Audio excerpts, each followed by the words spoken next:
continuous partial attention, a cognitive scientist might refer to that same state as complex multitasking.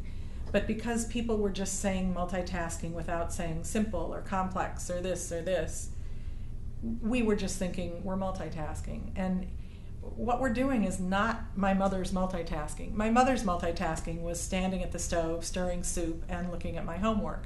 Stirring the soup was automatic. Looking at my homework didn't take a lot of cognitive engagement on her part either, or she would talk on the phone while she stirred the soup. You amp it up to continuous partial attention or to complex multitasking when you are driving, talking on the cell phone, and applying makeup, or even just driving and talking on the cell phone. Then you're in this state of continuous partial attention. You're not really totally engaged in driving. You're not really totally engaged in talking on the phone. You are continuously cycling through all of these things. So it isn't that we have the ability to give our attention to many things in parallel. We're serial, and we're pretty fast serially. So you're cycling through very quickly serially. Now, the issue with that is that what happens is we go into this state of fight or flight. It upregulates the sympathetic nervous system. We go into this state of fight or flight, which for a lot of us, we're paying continuous partial attention. So we're continuously doing this, and we're in this upregulated state of fight or flight 24/7, or way more than just for the moment that we're watching 6 kids on the playground, or and talking on the phone or whatever, or we're on our phone and doing email simultaneously because we think it's going to help us get out a little earlier, when in actual fact the phone call takes longer, the emails don't go over very well, and we have to continue in a dialogue with the people we were emailing with. So we don't end up being more productive and constructive after all. And you mean the task switching, is that part of it instead, when you have to have, there's much more cognitive, a cognitive level that's needed. If you think you're multitasking, or you really, David Meyer talked about this, about task switching, and so there's more errors, and then it takes more time, and he proved it to me by having me count from 1 to 10, and then he had me do A to J as fast as I could, and then he had me go back and forth between the numbers and the letters, and it took me 3 times as long to do it, and I made mistakes. Right.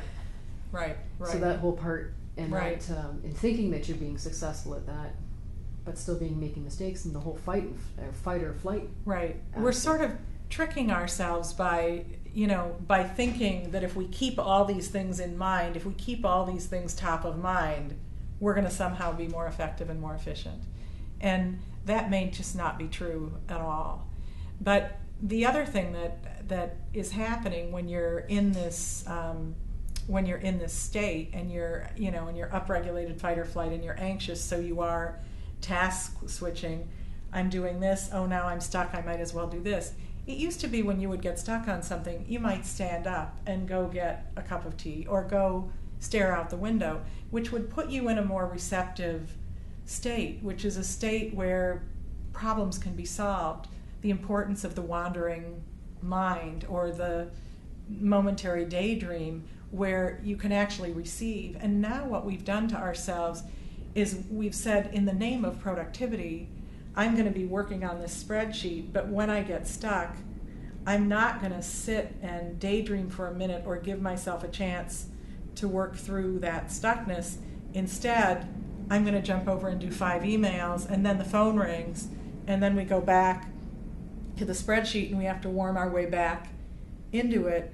And so, what it turns out to be is sort of a cyclical procrastination of some sort. I mean, we just end up cycling through all these things that we're not actually giving full attention to, and we're not giving our minds a chance to receive, rest, digest, pull stuff in. I think some of us do figure out how to manage our attention, and I think that when you look at people who have been really successful at inventing things or at running companies, I mean, one of the things Warren Buffett says in the book Snowball is that in a conversation that he had with Bill Gates, one of the first things that they were talking about was, why do you think you've been so successful in business? And Bill's answer was focus. I really focused on what mattered, and I got rid of what was extraneous. And Buffett said the same thing. Focus was very important for me in getting rid of what was extraneous. But there was another thing with that too, because it wasn't just focus, it was also with both of them intention. The intention of what they wanted to build was also there. And if you look at anyone from Richard Branson to Dean Kamen to Barack Obama, there's focus and there's intention, and they go hand in hand. And that's what they're using to inform themselves about what's extraneous and what's there. If you look at our love affair today with tools like the iPhone, which has just become so popular, or the iPod, which has become so popular, what the designers did was they removed everything extraneous. So instead of giving us every feature they thought we might want, they removed everything extraneous. And it gives us this moment to exhale and to just have an experience that isn't bombarding us. Mm-hmm. So that's really powerful. So back to your question about elective ADD, I think that for some people, they are, or we are, making a choice as to when we want to be in a state where we have continuous partial attention and when we want to be more focused. I think for others what happens is that when you're in this chronic, upregulated fight or flight 24/7 response, you become neurochemically habituated to the feeling of fight or flight.